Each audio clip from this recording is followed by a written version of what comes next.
Godina Wallagga Bahaa aanaa Kiiramuu keessatti jiraataa ta'uu sagalee Ameerikaatti namni dubbatan sababa haleellaa raawwatame walqabate ganda guddina jireenyaa keessaa miseensota maatii isaanii 7 wajjin baqatanii bakka qubannaa akka jiran dubbatan.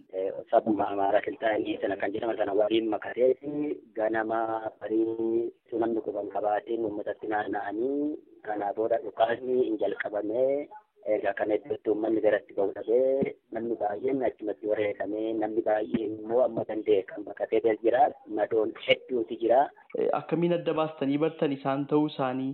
Namoonni hidhatanii dhufan suni waggaa kanaan dura biyya kana gadhiisanii nama wajjin dhalannee guddannee ijoolleen harkeetti guddatanidha. Ansi dhibu keessa ammoo afaan keenyallee hin dubbatu.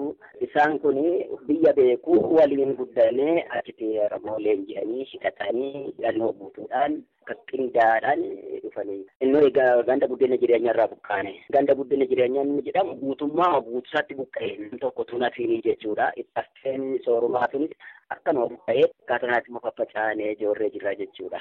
Haleellaan kun sababaa itti raawwate jedhaniifillee yommuu ibsan.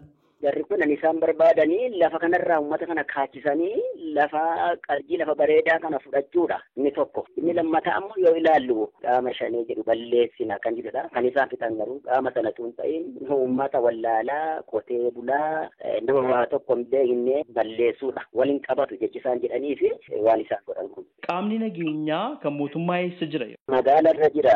Namoonni tokko maaliif nu ilaaltu jennaan nuyi magaalaa isaa eegaa nuun jedhanii shaniin akkam galle malee qaama biraa ajajni nutti laatanii jirudha. Deebiin deebi'e.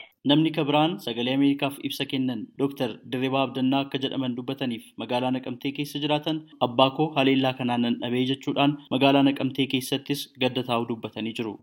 Ani kan na jalaa miidhame abbaa koo Abdannaa Duressaa Bookaa jedhamu jaarsa waggaa 85ti. Warri achi isaan bira turan baqatee jalaa ba'e abbaan kun immoo sa'aatii sanatti baqachuu hin danda'anii dhukkubsataallee turanii dhukkuba isaanii reefuu dandamatu isaaniif baqachuu waan hin dandeenyeef balbalatti jaarsa taa'umsa irra taa'ee balbala jiru rasaasatti roobsanii ajjeesanii namoota naannoo sanaa ganda sana keessa jiran isa dabalatee nama 6 wareegame abbootiin baqachuu hin dandeenyee fi harmooliin umurii isaanii baqa kanaaf isaan hin dandeessifne akkanatti balbalatti fitanii warri kun hundumtuu anaaf finna kootii qe'een sun hundumtuu finnumaa warruma keenyadhaa akkasitti magaalaa Naqamtee keessatti bakka tokkotti gadda maatii keenya taa'aa jirra. Qaamni mootummaa magaalaa irra jirutti akka kanatti nu jalaa dhume uummanni keenya mootummaan birmannaa akka godhu nageenya lammiilee isaallee akka eegu akka maatii miidhamaatti dhaamsa keenya akka ta'e kan qaqqabsiiftan barbaada. Bulchaan aanaa Kiiramuu obbo Fiqaaduu Hundee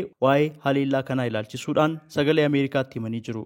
Finxaaleeyyii maqaa saba Amaaraatiin hundaa'anii ani diina rukkuta jedhanii sobanii meeshaa seera alaa hidhatanii kan mootummaan hin beekne hidhatanii socho'anidha.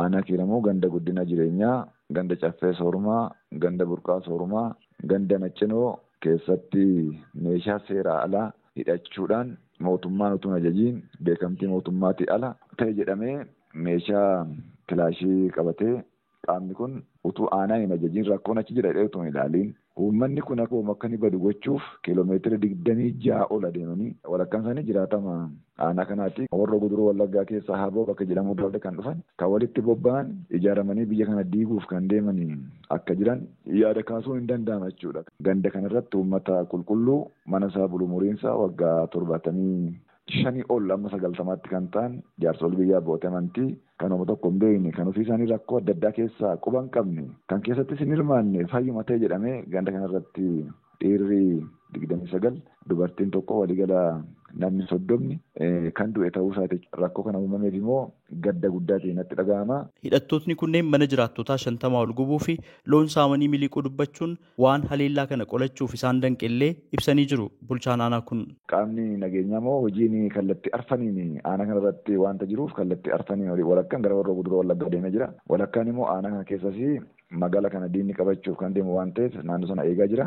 Ta'e jedhamee keellaan gadhiifamee utuu hin taane akka tasaa icciitiin yookaan immoo odeeffannoon kanatti argattu jira kanatti dhabdu jira waan ta'eef rakkoo kanarraa kan ka'ee dhimmi kun raawwateera. Garuu akkuma raawwateen immoo qaamni nageenya aanarra jiru milishaan dhaqeellee dhukaasa jala dhaabachuuf yaadeera.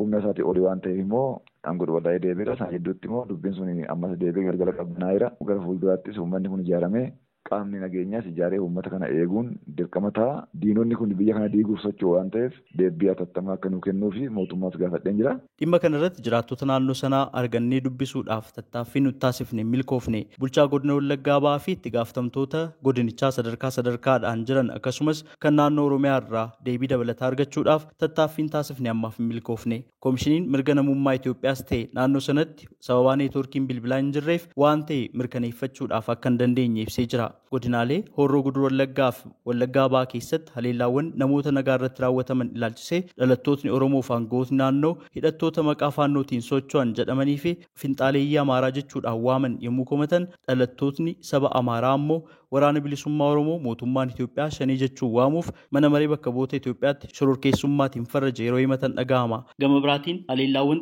eenyummaa irratti xiyyeeffatan kan raawwatan humnoota mootummaatiin deeggaraman humnoota milishaadhaa jechuudhaan ajajootni waraanaa gurmuu kanaa ibsaa kan turan yommuu ta'u hidhattootni WBO namoota meeshaa maleeyyii irratti haleellaa hin raawwatan jechuudhaan himannaa irratti dhiyaatu haala turuun isaanii ni yaadatama. Kanumaan wal qabatee dhaabbata mootummoota gamtoomaniitti jaarmayaan gargaarsa namummaa irra hojjetu UNOCHA jedhamuudhaan beekamu sababaa walitti bu'iinsa Oromiyaa keessa jiru keessumaa godinaalee Wallaggaa keessatti itti fufeen namootni hedduun buqqaanii naannoo Amaaraa magaalotaaf godinaalee garaagaraa keessa jiru jechuudhaan ibsee jira. Koomishiniin mirga namummaa Itoophiyaa kanaan dura ibsoota baasaa tureen Oromiyaa lixaatti rakkoon nagaa jiraachuu fi xiyyeeffannoo barbaadaa jechuudhaan yaadachiisaa turuunsaas akkasuma ni yaadatama. Sagalee Ameerikaaf Naakoor Malkaa Amboorraa.